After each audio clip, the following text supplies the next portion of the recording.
I pledge allegiance to the flag of the United States of America and to the republic for which it stands, one nation, under God, indivisible, with liberty and justice for all. Thank you. Good evening, everyone. Good evening, everyone at home.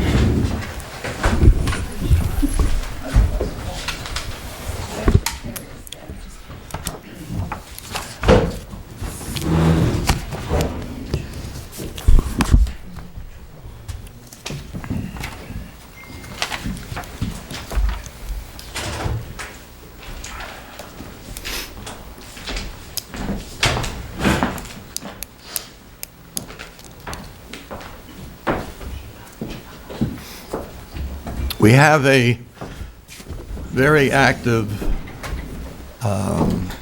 group of volunteers. It's called the Citizens Environmental Advisory Committee. They are here to, or at least the chair lady or president is here to let us know what they did last year. The committee members are Olga Anderson, Mindy Kimball, Richard Sullivan, Lynn Etzel, Cindy Molden, Ed Nugent, Chevy Wanamaker, and Lori Tortel as a county legislative liaison. So, Olga, would you please come forward? Thank you.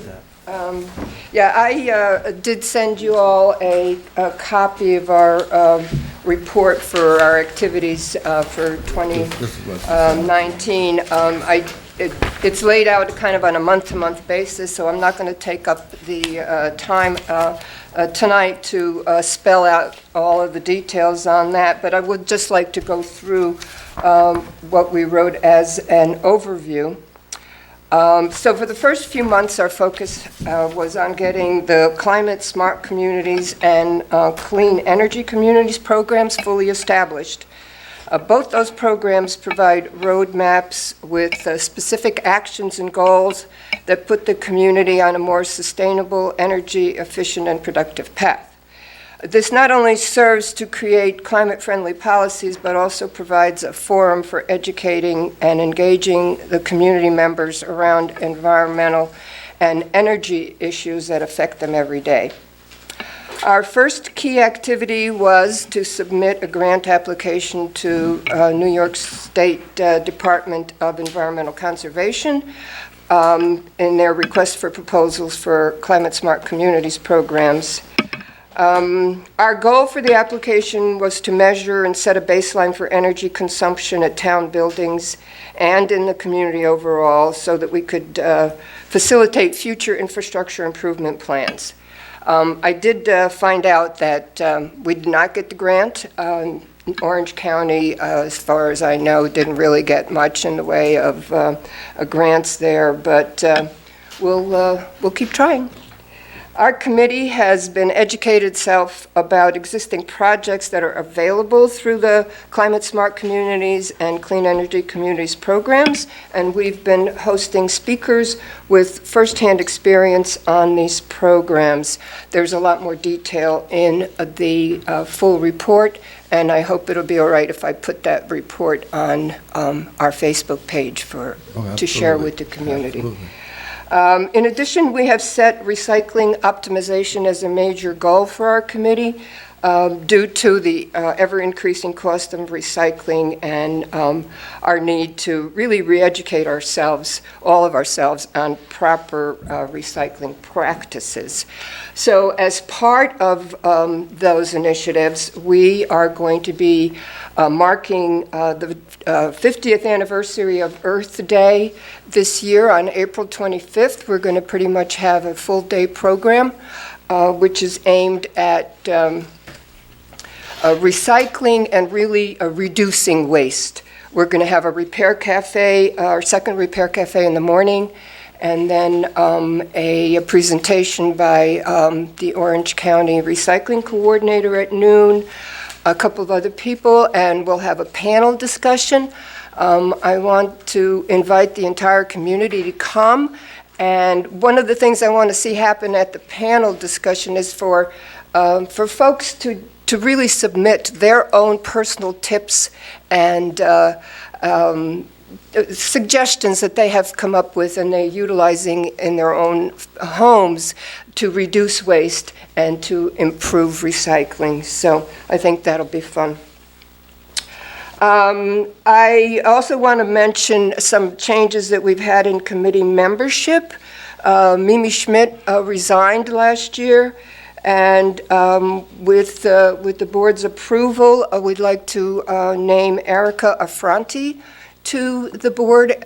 She is a high school junior interested in a career in documentary filmmaking, and with a special interest in the environmental impacts of pollution. If you don't know who Erica is, she's Ann Molina's granddaughter, and she's very interested in working with us and bringing a youthful perspective to our outreach and our work. So I hope this helps the board to understand, what we've been up to, and we welcome any suggestions, any comments, and requests that you have for our committee in the coming year. Any questions? I was trying to put in my calendar Earth Day. The 25th, Saturday the 25th. Okay, and what time? We'll do the Repair Cafe from 9 to 11, and then we'll have some exhibits, and then the presentation on recycling and panel discussion in the afternoon. And I'm hoping that we still do a electric vehicle car show as well. But the full program is still being planned. This coming Saturday? No, April 25th. Oh, okay. Because the calendar I'm looking at here has got this Saturday as 25th. Oh, no. And then Give the ourselves. location was where? Well, the event will be at the Senior Center. They have a nice system there for audio-visual presentations, and a lot of space there for doing this. Yeah. Any questions? Any other questions? So if we can, I'd like to just have Mindy Kimball come and talk about one of the other things that our committee is pretty passionate about, and that's electric vehicles, and to present some facts for you to consider as you go into your budget cycle. Thank you. Thanks for taking the time to hear us. And I just wanted to offer my expertise as an electric vehicle driver. I've driven a purely electric vehicle since January of 2011, so it's about 9 years. And I've had 3 different plug-in vehicles. So I've also volunteered with an electric vehicle advocacy group. It's Plug-in America, and there are local chapters all over the country. So I've participated in their group meetings in Washington, D.C., and then in Phoenix, Arizona, and now in the New York local area, Hudson Valley region. So just to give you kind of a background, and then to offer my expertise if you want us to research anything about electric vehicle technology or how it works or how it would work for any future purchases or operating any electric or hybrid vehicles for the town that might save money or make less emissions. So I prepared kind of like a little fact sheet with some websites and some stats for you, and I can leave that with you all here. But in general, the biggest questions that I always get about electric vehicles are confusion about the different kinds of vehicles. So the first thing just to kind of cover is there are battery electric vehicles that purely run on the battery, just electricity, no gas, no engine. It's an electric motor that drives the car. So those are called BEVs, or battery electric vehicles. And then there are hybrid electric vehicles, which most people are more familiar with, like a Prius. You know, it's got a hybrid engine. It has an engine, it uses gasoline, but it also has a battery that kind of self-charges inside of it and helps it get better gas mileage. And it has the regenerative braking and sometimes solar panels on the roof and stuff like that. But that's called a hybrid electric vehicle, or an HEV. So there's all kinds of acronyms, right? And then there's a plug-in hybrid, which is newer technology, which is still a hybrid like a Prius, but they've also kind of juiced it up a little bit that it can plug in, and you can plug into the wall and actually charge the battery before you drive it. And it has usually a mode where it can drive for about 10 miles or so, purely electric. And so if you're just a local commuter, you only go 5 miles a day, you're buzzing around town, you might never use gas. But then when you got to drive to New York City or Middletown or whatever, you use the gas and you're good to go. So those plug-in hybrid vehicles. And the ones that most people know of, like the Tesla, right? That's a pure battery electric, uses no gas at all. And you need to kind of plan around where you're going to charge it. And so that's the gist of like most of the electric vehicle technologies. And they have different pluses or minuses, different ranges and all that stuff. The only other thing I'll cover, because I want to keep it short and then offer to answer any questions, is about how to charge. So there's also all these acronyms and terminology for how to charge, and that gets super confusing too. So there's level 1, level 2, and level 3. Level 1 is like the wall. I could pull up to anybody's garage or even a gas station that has a Coke machine on the side, and I can plug into a plug. That's level 1 charging. And all electric vehicles on the market accept level 1 charging. It just takes a long time. It might take overnight to charge your car back up to full. Or like my Tesla that has 300 miles of range, I might need to plug it in for 24 hours on a regular plug to get it back up to full. So it's just slow charging. Then level 2 is a little faster. That's your 220 outlet, like a dryer plug. So you have to have a dedicated circuit in your wall, your circuit breaker, to get 220, just like you would install a dryer plug. So that's level 2, and that's faster, and that's what most people have to charge overnight. Like I can charge my Tesla up in about 6 hours if it was totally empty. On level 2, 6 hours to get it back to full. Then there's a level 3, which is called like DC fast charging, direct current, and that's like 440, like really the dangerous kind of electricity. You have to have a really dedicated power system and like special installation to have this fast charging, this DC fast charging. That's level 3. And those are the ones you hear about a lot, called the Tesla superchargers. And I could power up my Tesla in about like 2 hours from empty to full on that really fast charger, that level 3. So there's like all kinds of different acronyms, different technology, different terminology, and once you kind of get used to like using it, it makes a whole lot of sense. But on initial look, it just gets really confusing and a little scary because you don't know if you're going to mess up the car, you're going to do the wrong thing, you're going to charge it the wrong way. But one of the really cool things that just came out in the last month or so, there was a police department in Indiana, I think it's called Bargersville or something. They got a lot of press because their police department, they were looking at ways to save money, and they decided to buy a Tesla Model 3 as one of their squad cars. And they have this ride along with the police officer, and he kind of takes you through like his experience with the car so far and how much fun he has with it and how it actually is like a neat community outreach thing because everybody wants to know about the Tesla. So they'll actually like be more friendly with the police when they're driving that car.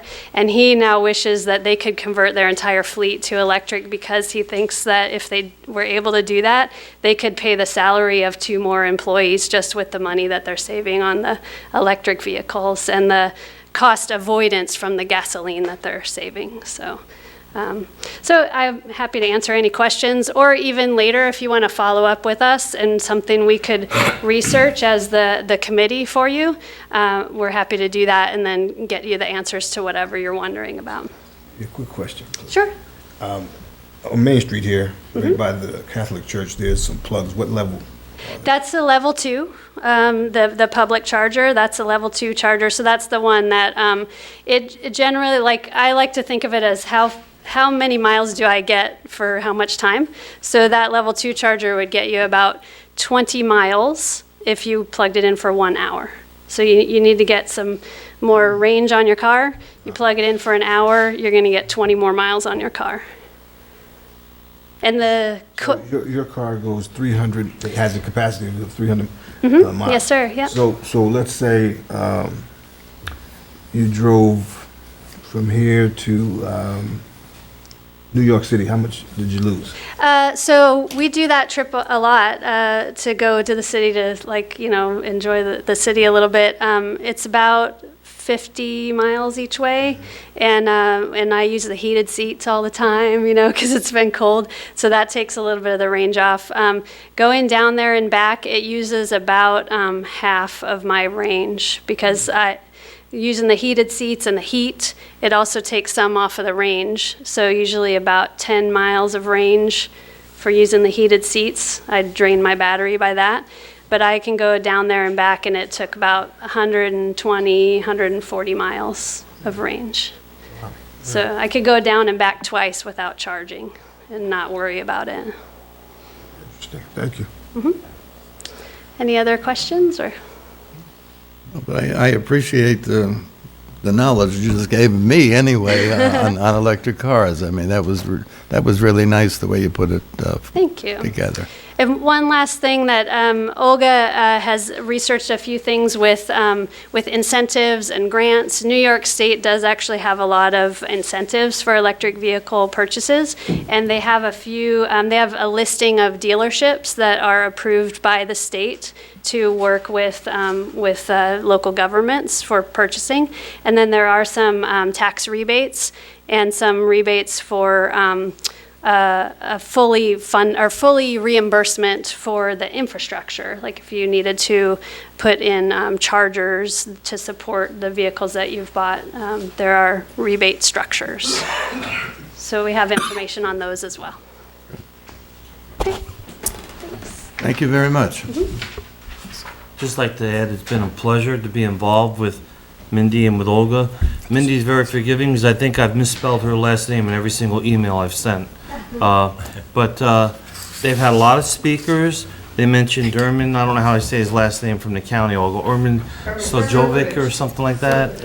Jeff Demonsky, the Heat Smart people came and spoke. The public attended, a few of them. June Gunza was here at one, June Patterson was here at one, and got a lot out of it.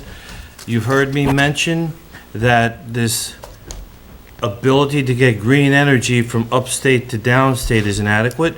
There will be a line going in the Hudson, a subterranean line buried in the Hudson and also under Lake Champlain. That's those mailings you get from Right, Young yeah. Somer, whatever it is, and Yeah. whatnot. That's going to put out pure DC current, and it's going to go down to Astoria Creens, and it's going to stop along the way and have a couple of substations. So it's happening. And, if you go to social media, you'll see people making jokes about this stuff. I don't mean to put you on the spot. If you had a car that got 30 miles a gallon and went 300 miles and burned 10 gallons of gas, the amount of electricity the fuel would burn, I would say, would be like half that, 5 gallons of gas to charge that car. And it's clean Yeah. at the plant, much cleaner than a car would burn. Yep. Yeah, in terms of money, I've tracked it over time just to see what I was saving for fueling my car with electricity instead of fueling it with gasoline. It's about 1/8 the cost.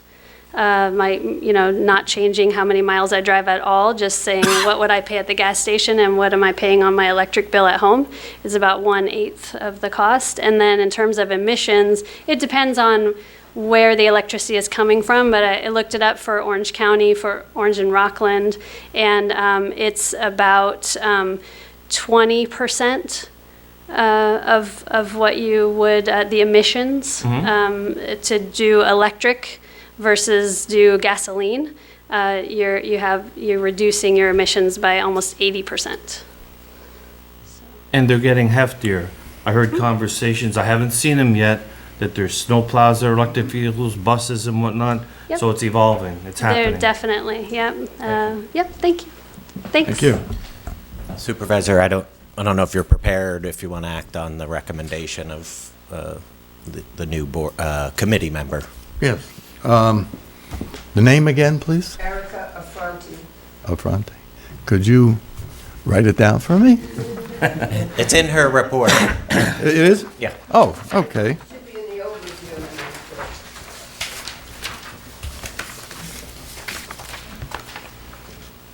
You mean on the front page of this? No, the second page. Oh, all right, okay.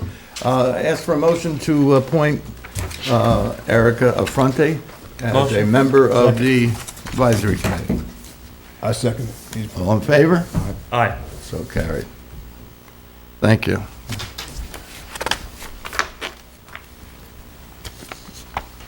Public comment, anybody, public comment?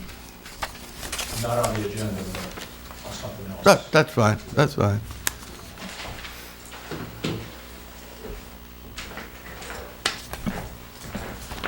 Good evening, Board. There's been some activity in the community I just want to make you aware of, also make the public aware of, although I think a lot of the public is. And actually, it's something that's been happening since, I think, the last town board meeting. So it's only about 2 weeks old or so. But the network HGTV has a series out called Hometown.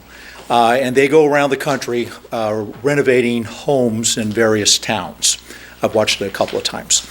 But the announcement that really came to the public's attention took place a couple weeks ago by some citizens within the town of Highlands, that HGTV has announced that they're going to do a spin-off show of this. It's going to be starting in the 2021 season, called Hometown Takeover. And Hometown Takeover is going to be hosted by the same HGTV hosts that have this other series. And what they are doing, and I'm reading from an announcement here, the upcoming spin-off series, the two hosts will spearhead the renovation of an entire municipality, from single-family homes to public parks and more. And any municipality, any town that would be interested in being considered for them to do this series in 2021 has until the 4th of February to put together a proposal, a submission. There's a format for the submission. The predominance of the submission is a video of the community, highlighting different areas of the community, showing the whoever's going to be reviewing this what the community looks like. Also, I think 5 photographs can be submitted, plus a little bit of a write-up. So there's been a lot of folks from a lot of not only organizations, but really just citizens in the community wanting to come together, band together to see what can be done to make this happen. Of course, it needs to be submitted by the 4th of February. The only criteria that the network is giving is that the municipality needs to be 30,000 people or less. So we qualify for that. And so the group of folks and a lot of people have been talking about submitting the town of Highlands. That would include, obviously, Fort Montgomery and Highland Falls. As part of this, we have a professional videographer who is going to be doing the video work for us. A lot of volunteers, a lot of support, and it's going to culminate, sort of the reason not only to let everyone know about this, but also to invite everyone. It's going to culminate this Saturday at 11 o'clock. We would like to get as many people, like the entire town and village, out in front of Town Hall, if that's okay. And there's going to be a video and some pictures taken. We have secured getting a banner that says Hometown USA on it, so we're going to show that, and the more people that we can get, obviously the better off it's going to look, and that's what the producers are looking for, is an obvious support of the community to have them come in and do this for us. So it's a great opportunity. Obviously, town board members, you all are invited. Village board members are going to be invited. Any elected official invited. School board members, teachers, students, young, old, somewhere in between. The more people we can get out there, the better off it's going to show. It's going to put a good face on the community and hopefully convince them that we're the ones that they need to select for this. So again, Saturday in front of Town Hall, 11 a.m. Thank you. Thank you. It sounds exciting. It does.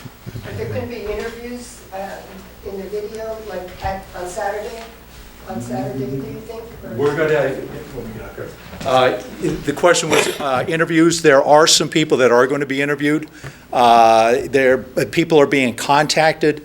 If you go to the Highlands Community Facebook page, there's a lot of information out there on that. Again, this is a community grassroots effort, and people are volunteering, submitting photos. There's going to be interviews, all age groups, and people telling the story of the town of Highlands, Fort Montgomery, Highland Falls. So it's going to be good. Unfortunately, we don't have much time, but it's going to be a very good, a good, compelling story, I think. Thank you. Thank you.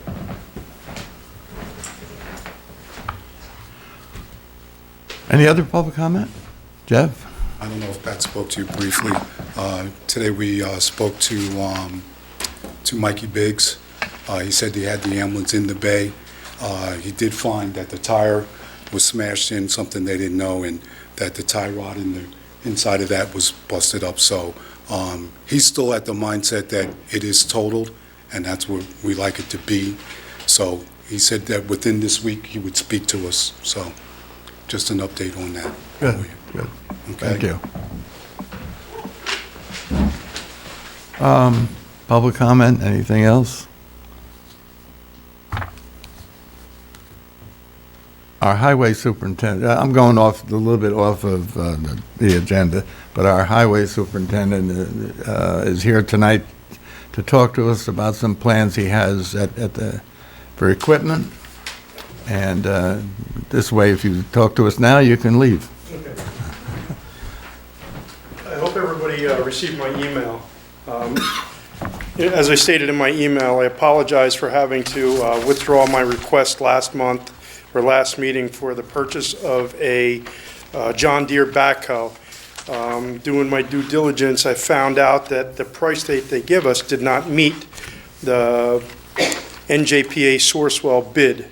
So I called NJPA Sourcewell, and they talked to John Deere, and John Deere said that they would definitely go by the quote that they originally gave us. I lost my trust in the company because they tried to get one over on us. So I do not want to purchase that John Deere, so I don't know if the board has to remove that motion or whatever they have to do for the lease of that machine last month. Well, we didn't sign any documentation, I No. don't believe, right? Right. So it's fine. I mean, we'll just move forward with, potentially move forward with some alternative. So anyway, I did more research and I found another brand machine. It's a Case 590 SN, and the lease price on that is $26,927 for 5 years, and we purchase it for $1 at the end. I think now that we have a loader, that we're in hopes to be able to get that machine to last longer than 10 years, because it won't be in the salt, the backhoe won't. So that's what I'm requesting, is to be able to lease this backhoe with a balloon payment at the end for $1. And there's something more to this. If I sign these papers tomorrow, we get rid of the rental that we're paying $3,500 a month for, and they offered me a machine of equal of what we're getting, so the guys can try it out for $1,000 a month. So we'll be saving $2,500 a month until the new machine comes in April or May-ish. So, because it has to be built. So that's another thing I'm asking the board to approve, is to, when we get rid of that, to be able to rent this machine for $1,000 instead of $3,500. Okay, so What's the model of the machine you're gonna be renting for $1,000? A 590, Case 590. That's one we're gonna keep, or they're building another one? They're building another one, because that's one of their rental fleets that they're giving us for that.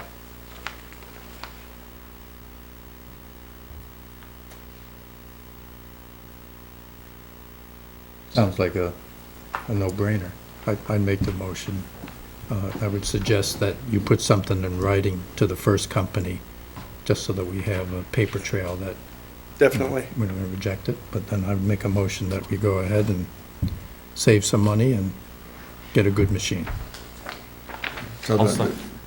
the motion is to lease the case Yes. and to, along with that, to rent a machine for $1,000 a month Yes. while the new machine's being built. Okay, and I think you said something about if you sign, but I think I have to sign the contract for the, Right. so with that motion, allowing the supervisor to sign a contract for a lease of a new case machine. I'll second it. All in favor? Aye. So carried. Now, with that being said, as well as in that email, I believe it was that email, the one before, I sent another email on what we're receiving from Auctions International. Auctions International, we received, I believe it was $34,000 and change for the sale of the 2 loaders and a little $100 scanner. So we did really well going through Auctions International selling stuff again. The dial-a-bus, we sold the dial-a-bus for $4,000, which is a great number, and there are a dime a dozens on an auction site. What I'm looking into do with the dial-a-bus is I'm looking to take that money after the sewer plant's done and put like a metal tent down there to house the dial-a-bus, not just for the winter to keep the snow off, but all year long. It'll stay up. Colleen's done some research on them at one point. I think it'll be a fabulous idea because the loader can go in that bay where the dial-a-bus is right now, out of the weather, for the most part. So that's where I'm going to request that when the time comes, when we receive the check. And the check should be here anytime And from through auctions. Kelly, you're putting that money into the proper Yes, fund? yes. Another thing is, I don't know if all the board has had a chance, but the new loader is in, the one we got on a grant. If you want to stop up and see it. There's been some major changes in the highway garage that hasn't been painted in over 20-some years. We've painted half of it, so we can get the mezzanine that was on a grant installed in probably 2 months, because they have to build it as of now. So there's a lot of positive things that the guys are doing up the garage. Even if it's not snowing, they're working every hour of the day, doing other stuff, so, Now, Pat, these 2 grants, yes. the mezzanine was for how much? The mezzanine, that was probably 125,000, around 125,000 Okay. for the loader and the mezzanine, but the mezzanine is coming out of reserve. That's how we had to cover that mezzanine. Okay, but the loader and, the loader was how much? The loader was 124,000 Yes. and change. I'm just bringing this up so Yes. that the residents of the town know that this new equipment is coming through a grant. Yes. Yeah. There's also some good movement on the garbage truck. The garbage truck has moved from the Upper Peninsula out of Michigan to Ellenville. What's that? I've worked there in the wintertime. I'm sure it's not a fun place to work, but it's moved to Ellenville. It has to get a couple things done to it in Ellenville, and we should be taking delivery on that within the next 2 weeks. And again, this is another grant of how much? That was a grant of $192,000 and change from Senator Larkin. And we will be putting thanks Senator Bill on it. So, when we do letter it. And I've been up to the town garage since they started painting inside. If you guys have a little time, go up and take a look. It really, it almost makes it new inside. It's bright, it's clean. Absolutely. And it was done properly. It was. Primer, a couple coats of paint, all white, looks good. It looks very good. Thank you. That's all. That's it. Okay. Jeff, did you have anything more, or? Just to let Ty know that every first Tuesday of the month is our meetings. First Tuesday of the month. First Tuesday of the month, What time are they, Jeff? at 7 o'clock. Okay, we have the minutes of January the 13th. I need approval. So moved. Second? All in favor? Aye. So carried.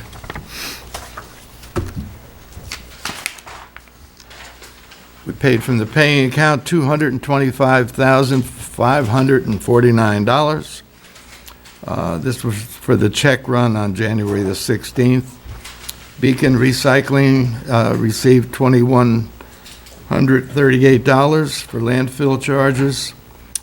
CLG Insurance out of Mawa received $2,010 for a 2020 bond for our receiver. I try to stay away from saying tax collector, but I keep losing that word receiver. $2,571 for sanitation, for diesel for the truck and tank.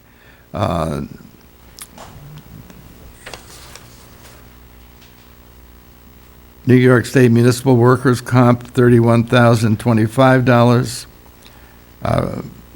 Legal fees, $8,434. Rockland County Solid Waste, $10,431.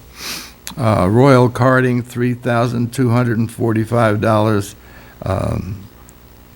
The Town of Highlands Service Award, $37,100 for the 2020 Ambulance Service Award, and GLG Insurance, $94,269 for our renewal package on liability. And Kelly, would you explain to the board the service award? That's the LoSAP for the ambulance, it's the retirement for the volunteer ambulance people. Okay. And we funded, it was in the budget. Yes, yeah, okay. Liaisons, Rich? Pat's already spoke about the changes in the equipment, and those are all good things. I'd just like to thank him and the crews for the good work they've done, keeping the roads safe for us, and the sanitation on the pickup. I continue to be impressed with the appearance of the community on pickup days. I can remember in the old days, before we went to the uniform cans, going down the streets, and garbage was overflowing, and there's all types of cans. It looks uniform now, and we can use the mechanical arms, so I believe that's made quite a difference in our workman comp situation. And it's good stuff.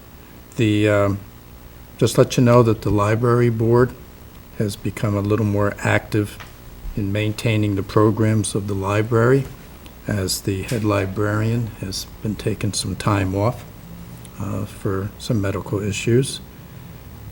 And I'd just like to report, I've been on the phone with our telephone supplier in the area of Verizon.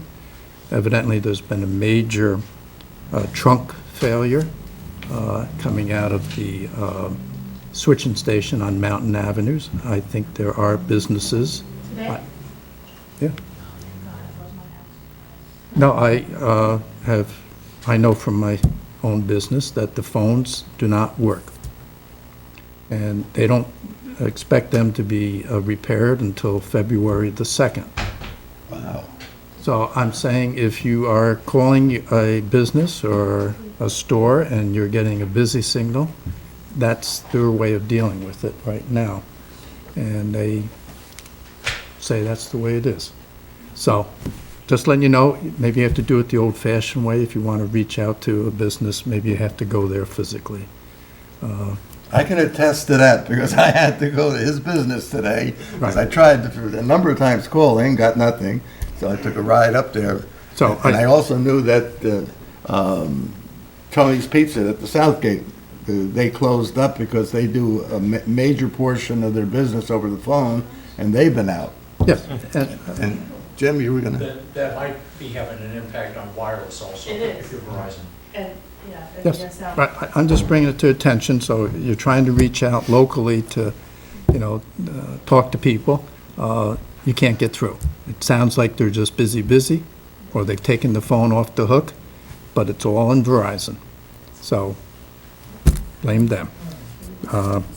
That's all I have. to no, I'm report. glad you brought that up, because I think a lot of people out there have just learned something about why they can't get a hold of different people.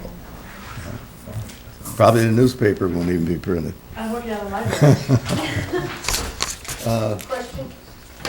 Yes. So I'm just wondering, is Verizon going to compensate the businesses for their lost business? Well, that would have to be done on an individual basis, I would imagine. But if nobody says anything, they'll continue to send their bills out Should be urged normally. to report their losses. Councilman King.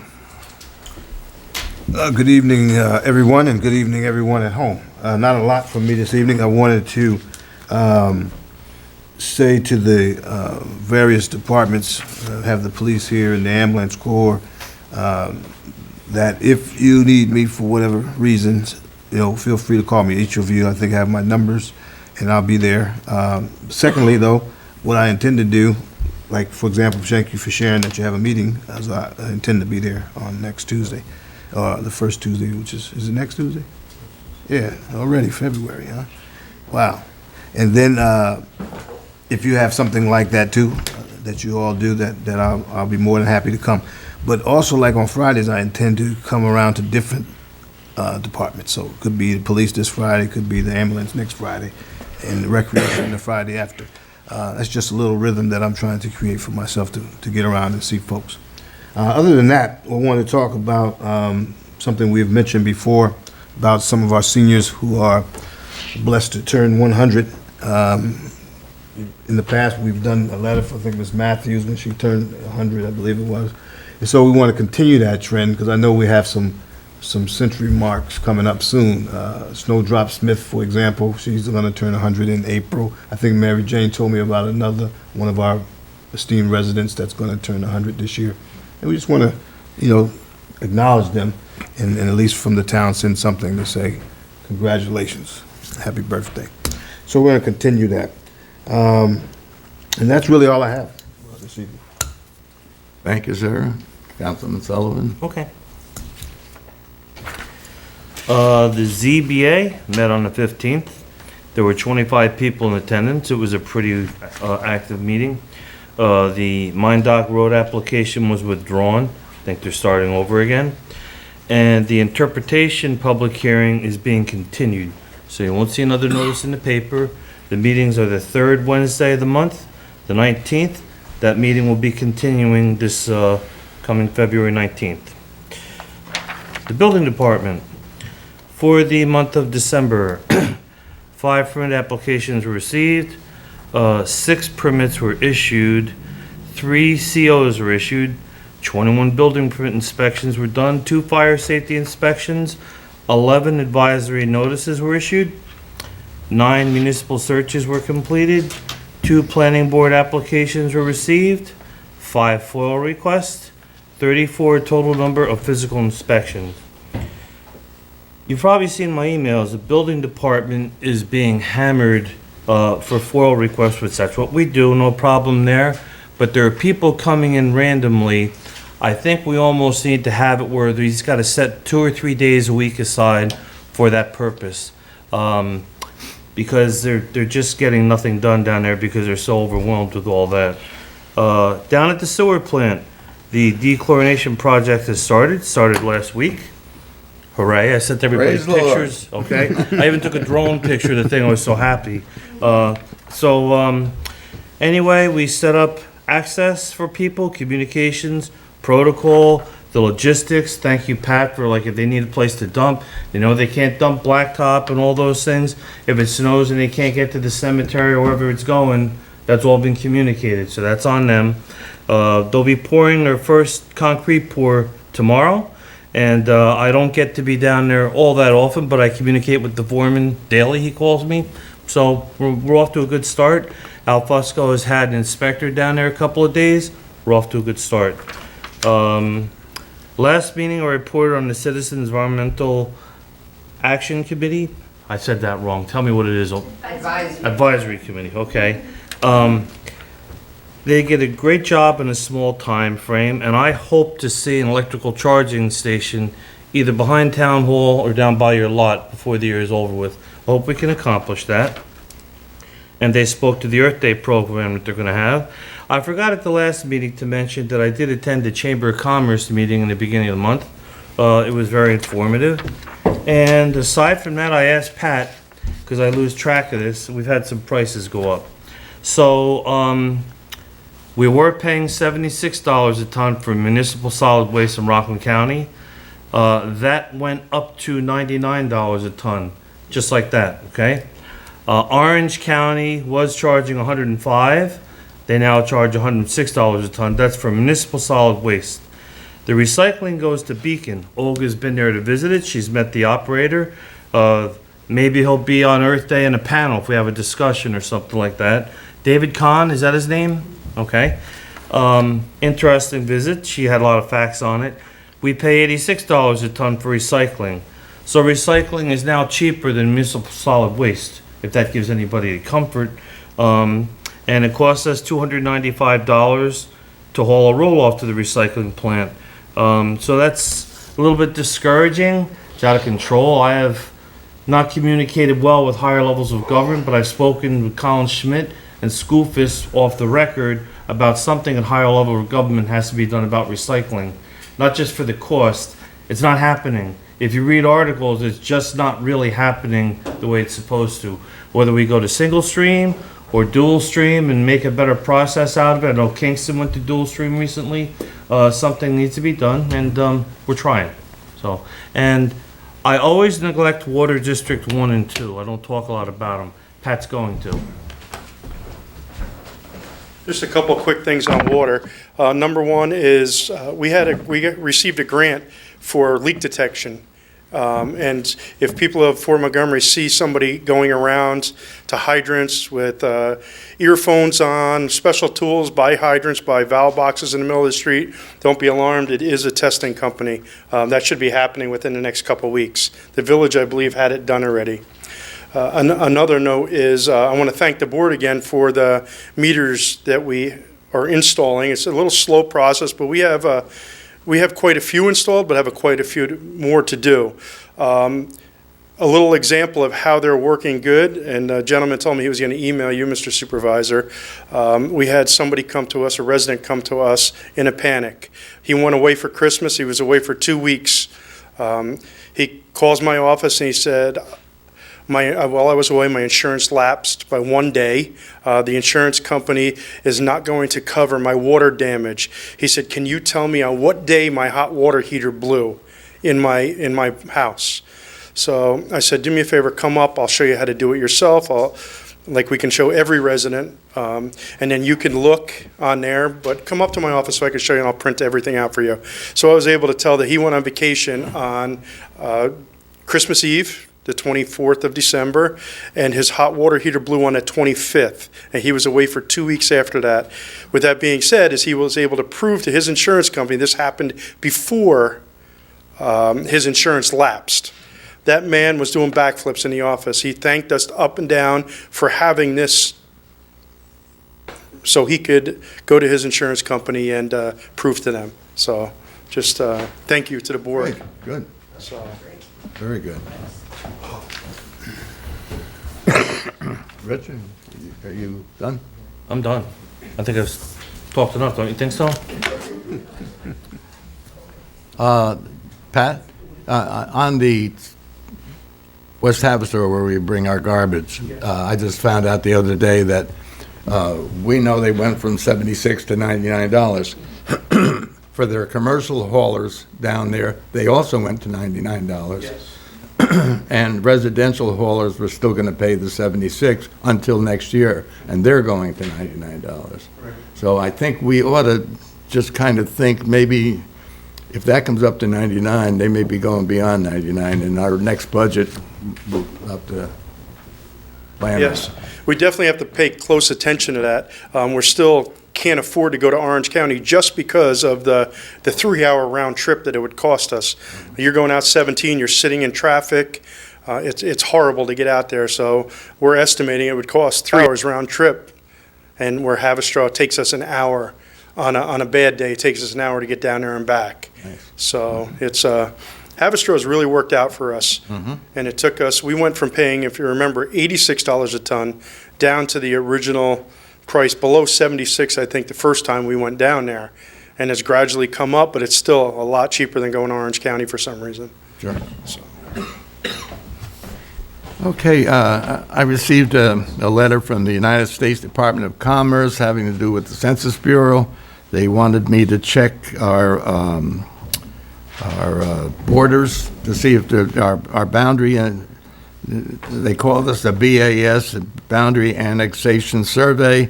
I checked our borders on the information they gave me and went back and told them that we're all good. I also have Orange County's, I don't know if I mailed this or if I sent this by email or not, but it's the Orange County 2018 County-wide Shared Service Property Tax Savings Plan. And this lists all the different things that they have done, we have done. We're in here for the things that we share. So I'll leave this on my desk. If anybody wants to take a look at it, it'll be on my desk. I received from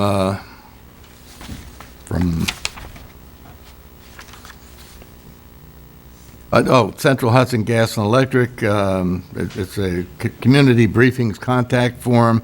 The only change I made is Richard Sullivan, I put you in June Guns' place as a contact. And okay. For those of you that know and suffered through it, we had another sewer backup which flooded the basement again with sewage. We had Kevin Hurst come in and clear the line, but at the same time, we had to get in, what's the name of the company that remediates it? Servpro. Okay, which is not a cheap process. And Kevin is suggesting that we contract with him to come in monthly and jet the sewer line, which he thinks needs to be done. He does it elsewhere in the village. He would be charging, or would charge us if we approve of this, $225 a month. In my opinion, this is compared to what the, I don't think we got a bill for this one just now, do we? Last year was twice we had them here, and it was $5,000. So this $225 a month, which equals about $1,400 or so, something like that, I think it's well worth it. So $225 a month? $225 a month to come and jet it out just as a, That doesn't even fall under the category of worrying about getting a proposal, so that's, so anyway, I'll ask for a motion to contract with Kevin Hurst at $225 a month to jet our sewer. Simple enough. I'll make the motion. Do I have a second? All in favor? Aye. Okay, so Leslie, if you would notify Kevin, we're all set with that. Bob, in the future, if there's any plans, whatever's going on out there, I'd be curious to take a look at a set of plans where our sewer goes to. Does it cross the stream? I'm just curious, something's going on out there, so I agree with jetting it. I'd like to investigate what's happening. Okay. Mhm. I'll talk to Kevin. He may know, or Pat. You might be able to put a camera in it next time he's here to see, because he has. Oh, a he's got camera. the camera, yeah. So he might be able to feed a camera right out there to the manhole. Video it. I just wonder what it's being clogged with on a regular basis. So, Well, I didn't examine it, but there was one big ball of stuff there. I know, but So I'm not sure what it, I think Kevin probably has an idea of what it actually is. I have, did you get this Lankin Tully report on the I didn't read it manholes? yet. She emailed it to me. You have it? I do. Okay. I didn't read it yet. And again, I'll put this on our table, if anybody wants to look at the report that Lankin Tully did on the camera of our sewer lines and their recommendations and such. So that'll be on my desk. Kevin's thing is there.